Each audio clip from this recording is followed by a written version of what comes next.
नमस्कार दोस्तों, success master classes में आपका स्वागत है। और मैं उम्मीद करता हूं कि आप लोग भी अच्छे होंगे। मौसम भी ठीक हो गया है, कुछ धूप निकल रहा है, तो पढ़ाई तो पहले से थोड़ा अच्छा होना चाहिए अभी। और उम्मीद करता हूं कि आपकी पढ़ाई में गति बढ़ गई होगी, क्योंकि धूप में थोड़ा टेम्परेचर बढ़ गया है तो पढ़ाई में गति बढ़ना लाजमी है। और उसी गति के साथ हम पॉलिटी के कुछ क्वेश्चन सॉल्व करेंगे। और जितना आप पढ़ रहे हैं ना, उसके साथ क्वेश्चन डिस्कशन करना जरूरी होता है, क्योंकि जब हम क्वेश्चन सेट मारते हैं तो इससे पता चलता है कि हम कितना पढ़े हैं और उसका आउटपुट क्या निकल रहा है। ये जरूरी है सेट मारना। इसीलिए हम पॉलिटी के सेट से शुरू करते हैं। जैसे संविधान को 26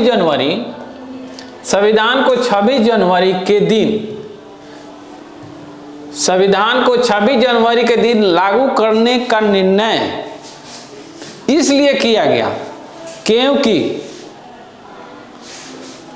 कांग्रेस ने इस तिथि को 1930 में स्वतंत्रता दिवस के रूप में मनाया था। क्यों मनाया था? इसलिए कि 1929 के लाहौर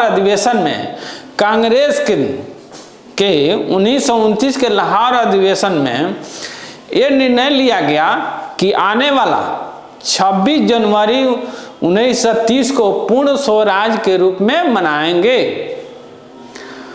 और लाहौर अधिवेशन में मुख्य विषय बनाया गया कि मेरा मुख्य उद्देश्य है पूर्ण स्वराज। पूर्ण स्वराज से कुछ भी कम नहीं, हमें पूर्ण स्वराज चाहिए। इसीलिए 26 जनवरी 1930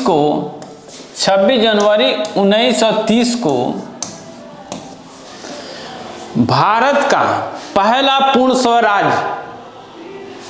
दिवस मनाया गया। भारत का पहला पूर्ण स्वराज दिवस मनाया गया। कब मनाया गया? तो 26 जनवरी 1930 को। इसमें कहता है कि किया गया क्योंकि संविधान को 26 जनवरी के दिन लागू करने का निर्णय इसलिए किया गया क्योंकि कांग्रेस ने इस तिथि को 1930 में स्वतंत्रता दिवस के रूप में मनाया था। बी कहता है कि इस तिथि को 1942 में भारत छोड़ो आंदोलन का प्रारंभ किया गया था। ये गलत है। यह एक शुभ दिन था। डी उपयुक्त में से कोई नहीं। तो इसका आंसर हो जाएगा कि कांग्रेस ने इस तिथि को 1930 में, यानी कब? 26 जनवरी 1930 को पूर्ण स्वराज के रूप में मनाया। और 26 नवंबर के क्या होता है? 26 नवंबर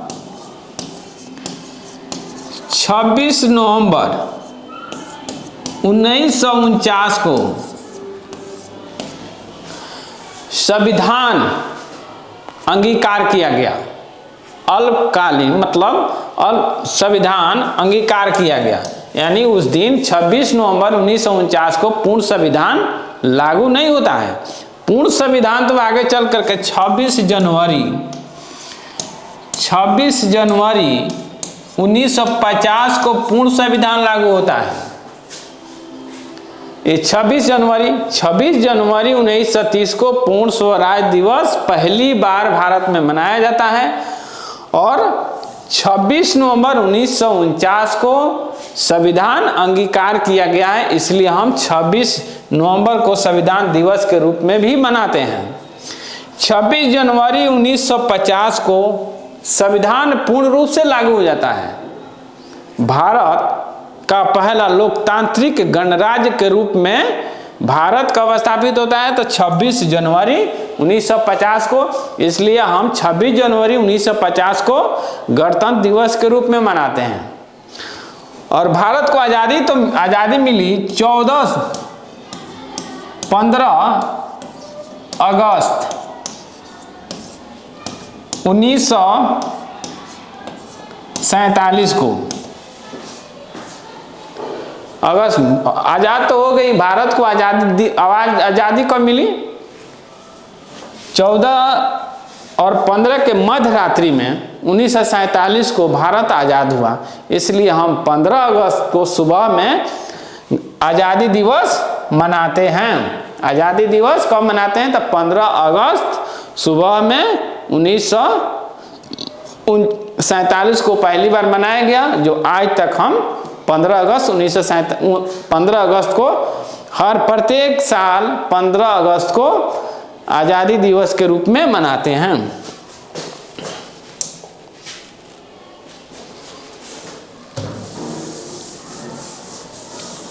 आगे नेक्स्ट क्वेश्चन चलते हैं।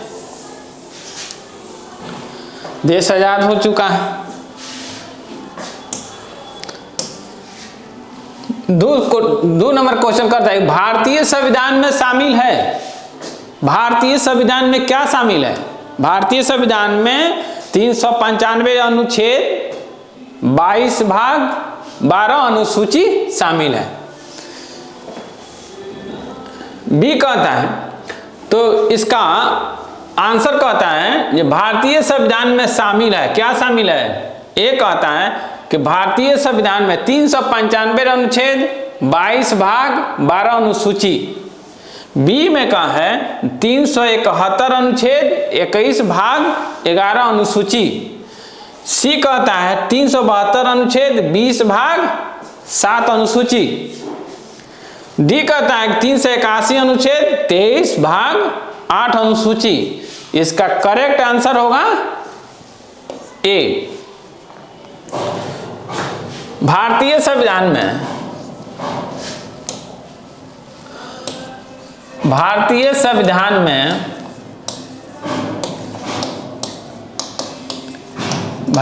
संविधान में 395 अनुच्छेद,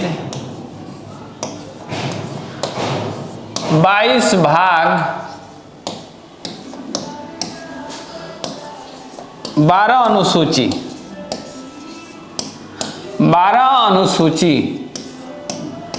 12 अनुसूचियां हैं।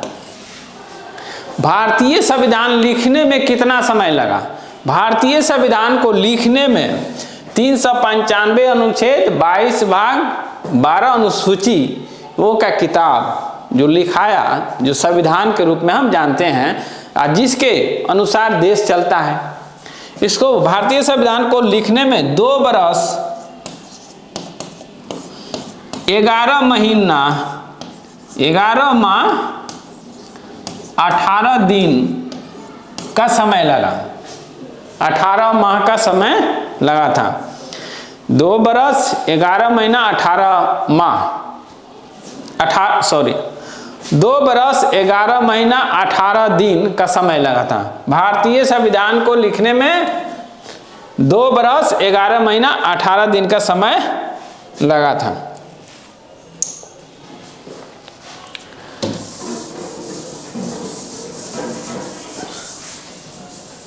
सेट बनाते रहेंगे, मेरा टॉपिक क्लियर होते चलेगा, इसलिए कि सेट बनाना जरूरी है। अगर अच्छा स्कोर करना है, हमें 90+ में स्कोर करना है, बीपीएससी टीचर बनना है, तो सेट डेली बनाना अति आवश्यक है। अगर सेट हम नहीं बनाएंगे तो स्कोर अच्छा नहीं होगा। नहीं तो आना-धून हम क्या करते हैं ना, किताब पढ़ते जाते हैं, पता ही नहीं चलता है कि क्या पढ़े नहीं पढ़े और कितना समझ में आया है। ये तब पता चलता है जब हम सेट बनाते हैं। सेट बहुत जरूरी है। 3 नंबर क्वेश्चन में आएगा, भारतीय संविधान में है, एक कहता है कि 300 आर्टिकल है, बी कहता है कि 350 आर्टिकल है, सी कहता है कि 400 से अधिक आर्टिकल्स हैं, डी कहता है कि 500 आर्टिकल्स हैं। इसका करेक्ट आंसर हो जाएगा सी। भारतीय संविधान में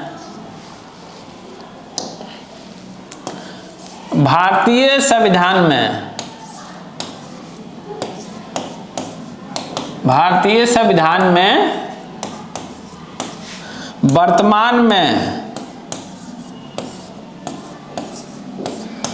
400 प्लस अनुच्छेद हो गया है। 400 प्लस अनुच्छेद, 400 प्लस अनुच्छेद, 400 प्लस 400 से अधिक अनुच्छेद हो गया है वर्तमान समय में। तो 400 से अधिक, इसका आंसर हो जाएगा सी।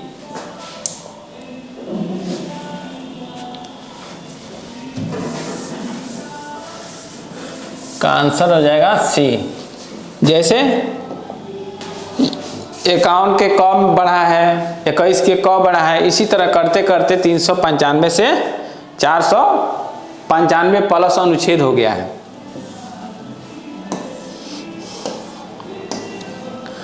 भारत के संविधान में वर्तमान में शामिल, क्वेश्चन कर रहा है कि भारत के संविधान में वर्तमान में शामिल 395 धाराएं। ये कहता है कि इसमें 395 धाराएं हैं।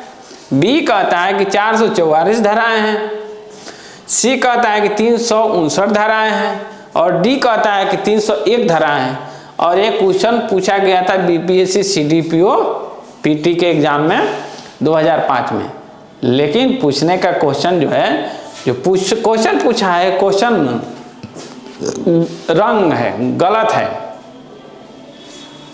इसमें धाराएं नहीं है, भारतीय संविधान में धाराएं नहीं है। धाराएं जो है, धारा जो है वो आईपीसी में लगता है, आईपीसी को में धारा है और संविधान में अनुच्छेद है। इसलिए भारतीय संविधान की जहां तक बात है, भारतीय संविधान में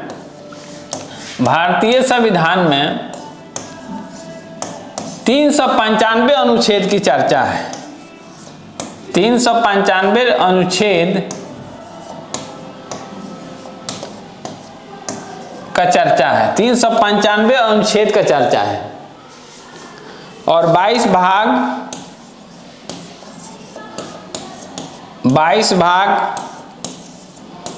12 अनुसूचियां, 12 अनुसूचियां, ए राइट है। इसलिए ये चारों ऑप्शन जो है ये गलत है। नन ऑफ दीज होगा, इसका आंसर नन ऑफ दीज हो जाएगा।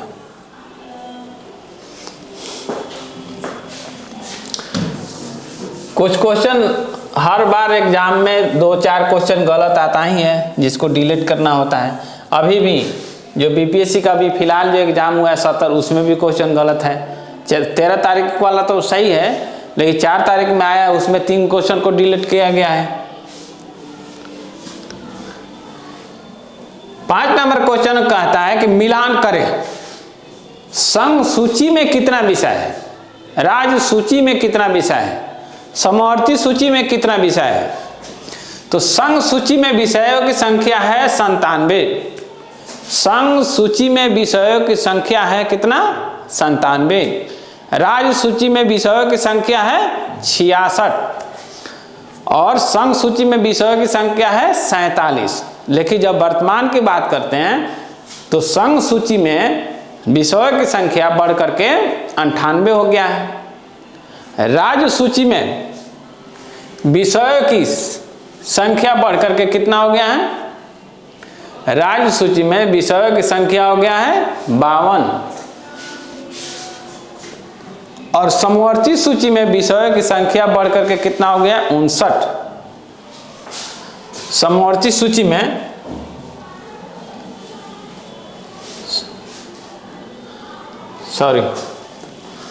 मिलान करना है। संघ सूची में विषयों की संख्या 97 से बढ़कर 98 हो गया है और राज्य सूची में विषयों की संख्या 66 से घटकर 59 हो गया है। संघ सूची में विषय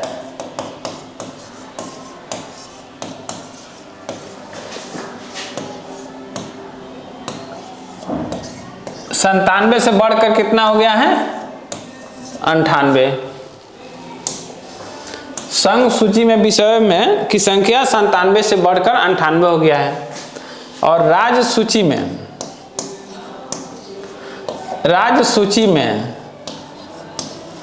विषयों की संख्या 66 से कितना हो गया है? राज्य सूची में विषयों की संख्या 66 से बढ़कर घटकर 59 हो गया है। राज्य सूची में विषयों की संख्या 66 से घटकर 59 हो गया है। और समवर्ती सूची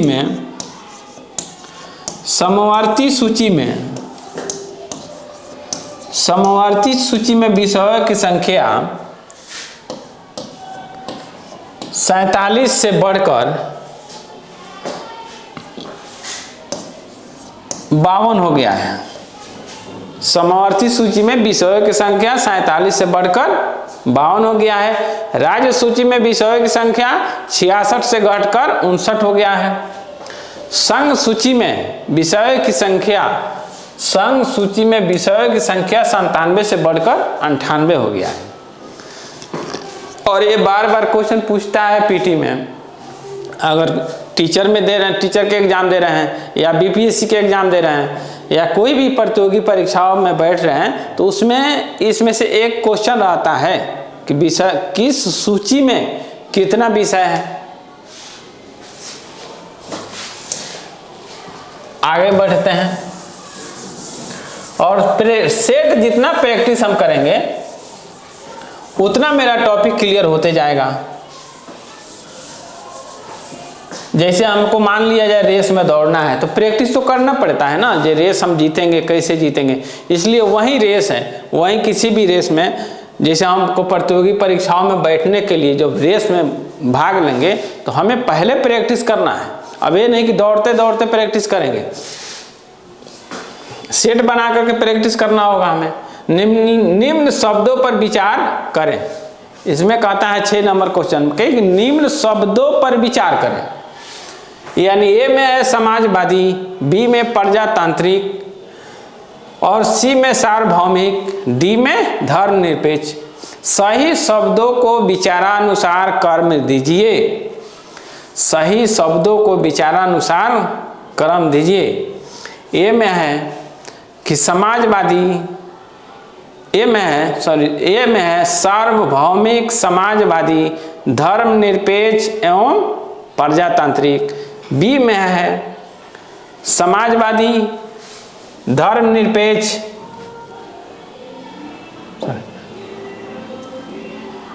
बी में है सार्वभौमिक, धर्मनिरपेक्ष, समाजवादी और प्रजातांत्रिक।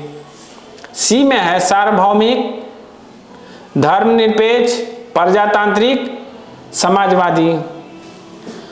डी में है धर्मनिरपेक्ष, समाजवादी, सार्वभौमिक, प्रजातांत्रिक। प्रस्तावना में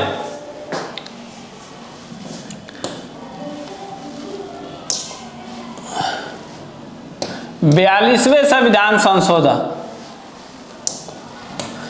42वां संविधान संशोधन 1976 में 42वां संविधान संशोधन 1976 में प्रस्तावना में 3 शब्द जोड़ा गया। प्रस्तावना में कौन 3 शब्द जोड़ा गया? समाजवादी,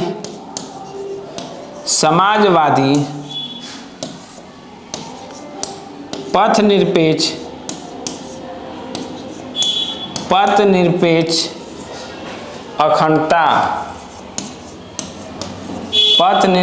अखंडता शब्द शामिल किया गया। तो निम्न शब्द तो प्रस्तावना में सार्वभौमिक, प्रस्तावना में चर्चा है कि सार्वभौमिक समाजवादी, प्रस्तावना में चर्चा है सार्वभौमिक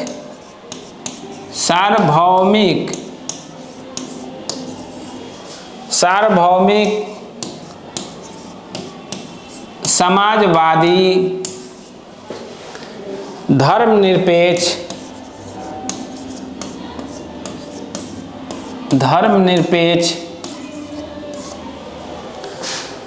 प्रजातांत्रिक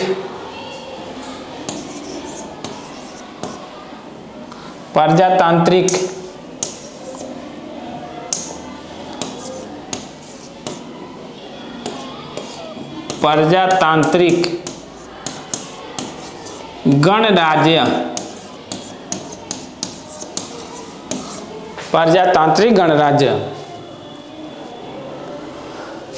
जो प्रस्तावना में शब्दों का जो क्रम है, सार्वभौमिक समाजवादी धर्मनिरपेक्ष प्रजातांत्रिक गणराज्य, तो इसका आंसर हो जाएगा सार्वभौमिक समाजवादी धर्मनिरपेक्ष प्रजातांत्रिक। इसका आंसर हो जाएगा बी।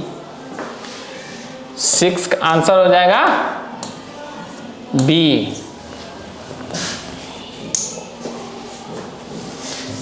बी आंसर हो जाएगा इसका 6। सेट बनाते रहेंगे, आगे बढ़ते रहेंगे। सेट जितना बनाएंगे उतना आगे बढ़ेंगे। स्कोर बढ़ाना है तो सेट के सिवा कोई रास्ता नहीं है जो मेरा स्कोर अधिक बढ़े। भारत का 7 क्वेश्चन कहता है कि भारत का संविधान किसके द्वारा ग्रहण किया गया? भारत का संविधान किसने ग्रहण किया, यानी किसके द्वारा स्वीकार किया गया? तो भारत का संविधान ए कहता है कि गवर्नर जनरल के द्वारा ग्रहण किया गया। बी कहता है कि ब्रिटिश संसद के द्वारा ग्रहण किया गया। सी में है कि संविधान सभा द्वारा ग्रहण किया गया। डी में है कि भारत का संसद। उपयुक्त में से कोई नहीं, उपयुक्त में से एक से अधिक। तो संविधान सभा उस समय जब देश आज़ाद हुआ था, तो जब हमारा संविधान लिखाया तो वहाँ उस समय संसद हमारी नहीं थी, ब्रिटिश संसद थी। लेकिन ब्रिटिश संसद के द्वारा स्वीकार नहीं किया गया। गवर्नर जनरल के द्वारा हमारा संविधान ग्रहण नहीं किया जाता है। तो बचता क्या है? संविधान सभा। इसलिए कि भारत का संविधान जो ग्रहण किया गया है, संविधान सभा के द्वारा ग्रहण किया गया है। भारत का संविधान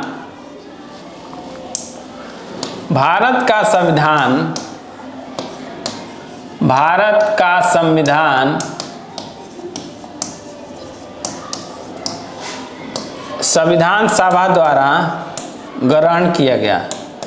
संविधान सभा द्वारा ग्रहण किया गया।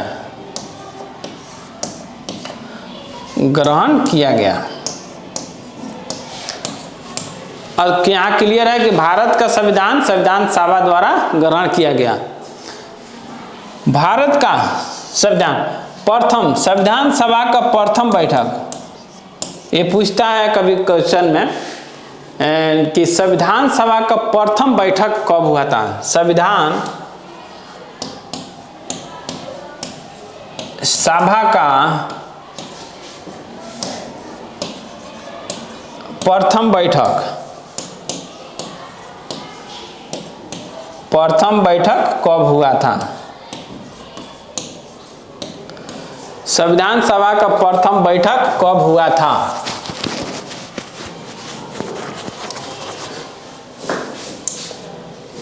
संविधान सभा का प्रथम बैठक कब हुआ था? 9 दिसंबर 1946। संविधान सभा का प्रथम बैठक 9 दिसंबर 1946। संविधान सभा का प्रथम बैठक 9 दिसंबर 1946 को हुआ था। 9 दिसंबर 1946। और 9 दिसंबर को प्रथम अस्थायी अध्यक्ष, संविधान सभा का प्रथम अस्थायी अध्यक्ष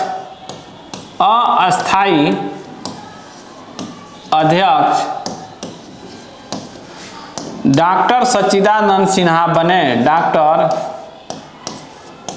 सच्चिदानंद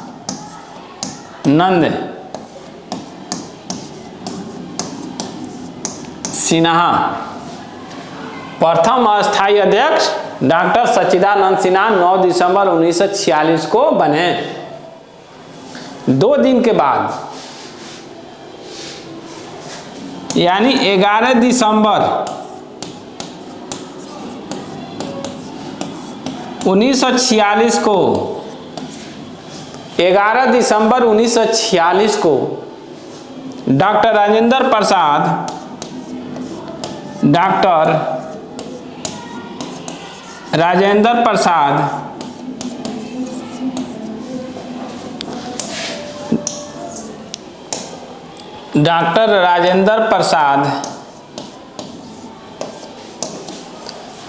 को अस्थायी अध्यक्ष नियुक्त किया गया।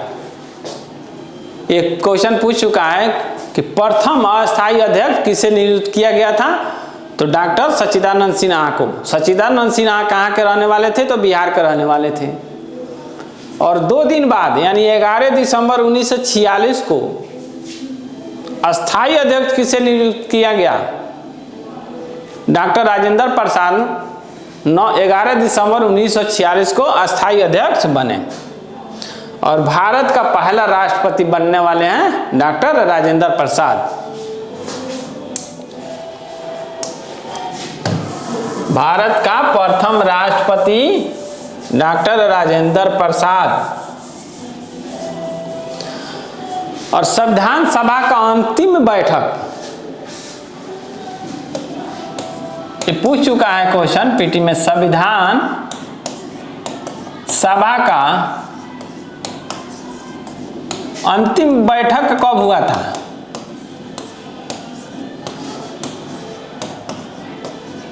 अंतिम बैठक, संविधान सभा का अंतिम बैठक 24 जनवरी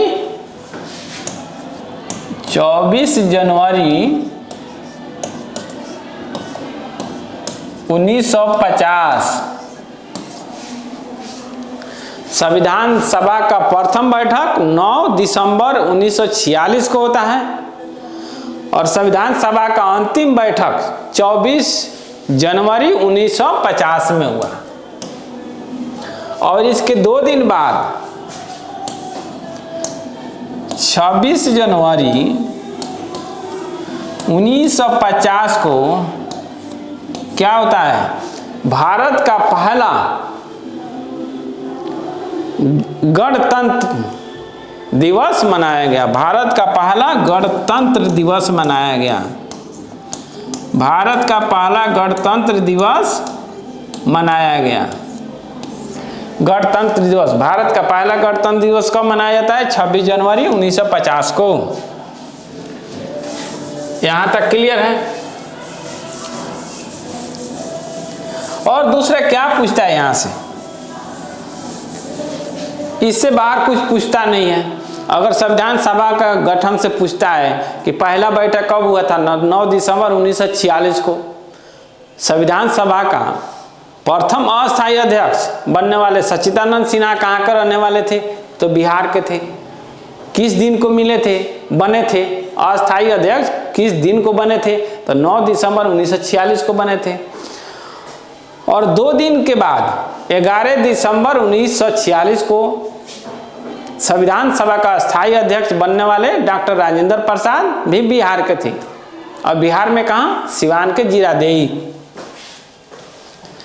ये पूछ चुका है कि राजेंद्र प्रसाद का घर कहाँ है, पड़ता है। राजेंद्र प्रसाद कहाँ के निवासी थे, तो सिवान के सिवान में जीरादेई नामक गांव से। स्वतंत्र समानता, 8 क्वेश्चन में 8वां क्वेश्चन में है कि स्वतंत्रता, समानता और भ्रातृत्व की प्रेरणा कहां से ली गई है?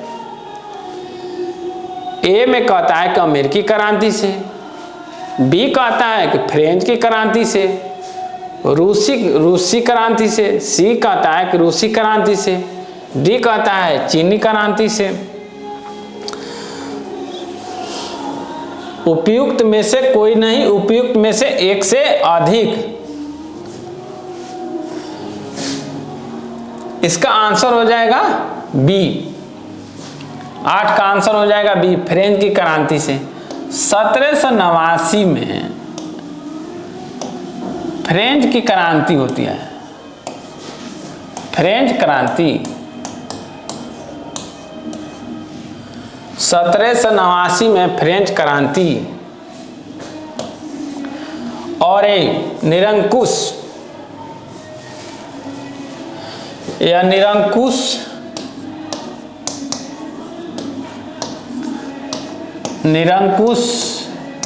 अराजक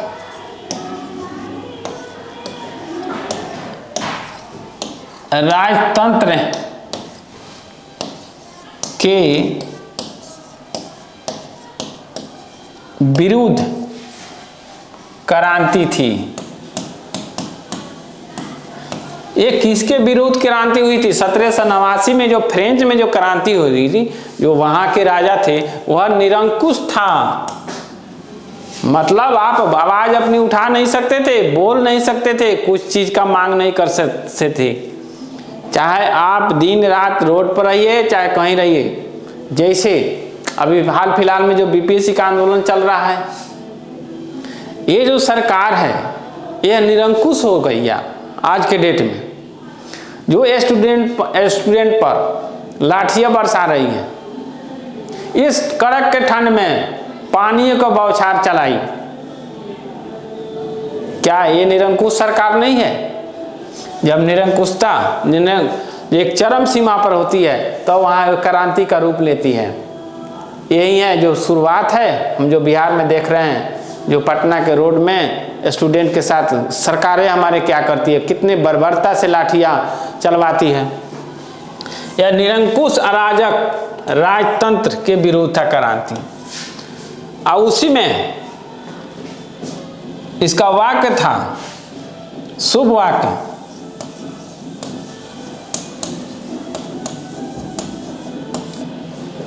समानता स्वतंत्रता। इसका शुभ वाक्य है, समानता स्वतंत्रता बंधुत्व की भावना। समानता स्वतंत्रता बंधुत्व की भावना, ये स्पष्ट है कि किस क्रांति से लिया गया है। समानता स्वतंत्रता समानता और भातृत्व की प्रेरणा कहाँ से ली गई है, किस देश से ली गई है? तो फ्रेंच की क्रांति से ली गई है। यहां स्पष्ट हो गया। भारत के संविधान की प्रस्तावना, जब हम किसी चीज को जब भी कोई क्रांति हुई है, जब भी कोई आंदोलन होता है तो वहाँ असंतुष्टि होती है लोगों में। जब उनकी बातें नहीं सुनी जाती हैं, तो वह घर से निकलते हैं, रोड पर आते हैं, और वहीं एक क्रांति के रूप लेती है। जो राजा जो गद्दी संभाला हुआ है राजा, उसे अपदस्थ करती है। 9 क्वेश्चन कहता है कि भारत के संविधान की प्रस्तावना में निम्नलिखित में से किस एक को पहले मुख्य रूप से सम्मिलित नहीं किया गया था? तो भारत के संविधान की प्रस्तावना में किसे पहले शामिल नहीं किया गया था और बाद में शामिल किया गया, ये पूछ रहा है क्वेश्चन। जो पहले प्रस्तावना में पहले था, लेकिन क्या जरूरत पड़ी, कब जरूरत पड़ी इसकी एहसास हुआ कि इसमें शामिल किया गया, तो पहले नहीं था। पहले स्वतंत्रता था, समानता भी था, प्रजातंत्र,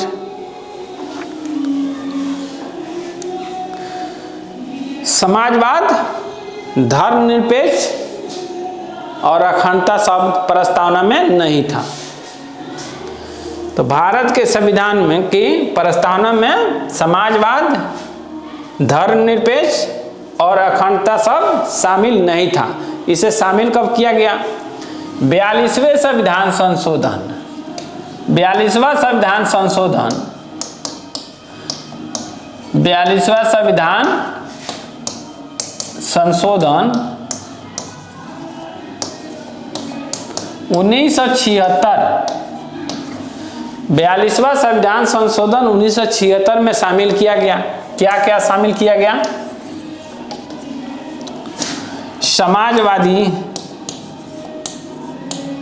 समाजवादी पथ निरपेक्ष,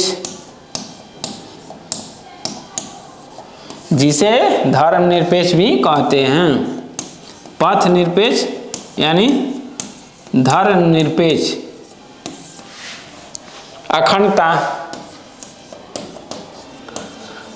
अखंडता शब्द को शामिल किया गया। तो यही तो चीजें पूछा है कि भारत के संविधान की प्रस्तावना में निम्नलिखित में से किस एक को पहले मुख्य रूप से सम्मिलित नहीं किया गया? तो स्पष्ट है कि समाजवाद और धर्मनिरपेक्ष शब्द को पहले शामिल नहीं किया गया। तो शामिल कब किया गया? 42वें संविधान संशोधन 1976 में शामिल किया गया। 3 शब्द समाजवादी, पथ निरपेक्ष और अखंडता शब्द को शामिल किया गया। नेक्स्ट, संविधान में ऐसे बहुत सारे शब्दों को संशोधन के द्वारा शामिल किया गया है और यही कारण है कि आज वर्तमान में संविधान में 400 से अधिक अनुच्छेदों की संख्या हो गई है। 10 में निम्नलिखित में से कौन सा भारतवर्ष को एक धर्मनिरपेक्ष राज्य के रूप में वर्णित करता है? स्पष्ट है, धर्मनिरपेक्ष राज्य के रूप में वर्णित करता है। तो ए कहता है कि मौलिक अधिकार, बी कहता है 9वीं सूची, सी कहता है मौलिक कर्तव्य, डी कहता है संविधान की प्रस्तावना में। हम अभी बता चुके हैं कि भारतवर्ष को धर्मनिरपेक्ष राज्य के रूप में राज्य के रूप में वर्णित करता है तो संविधान की प्रस्तावना, जो स्पष्ट है। जो 42वां संविधान संशोधन 42वां संविधान संशोधन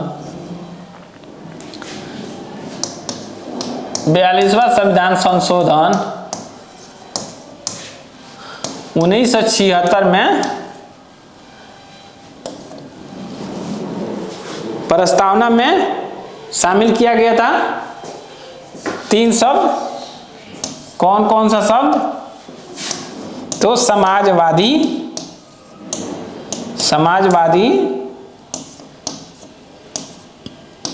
पथ निरपेक्ष और अखंडता शब्द को शामिल किया गया। देखिए, कुछ चीजें हैं जो रिलेट करके हमें पढ़ना पड़ता है और उम्मीद करता हूं कि जो क्वेश्चन हम कराए हैं वो क्लियर हो गया होगा और इससे जो भी क्वेश्चन बनेगा वह गलत नहीं होने का उम्मीद है। अब मुझे पूर्ण विश्वास है कि अगर आप इसे अच्छा से कर लेंगे तो यहाँ से क्वेश्चन गलत नहीं होगा। नेक्स्ट हम आगे वीडियो में मिलते हैं, तब तक के लिए जय हिंद, जय भारत।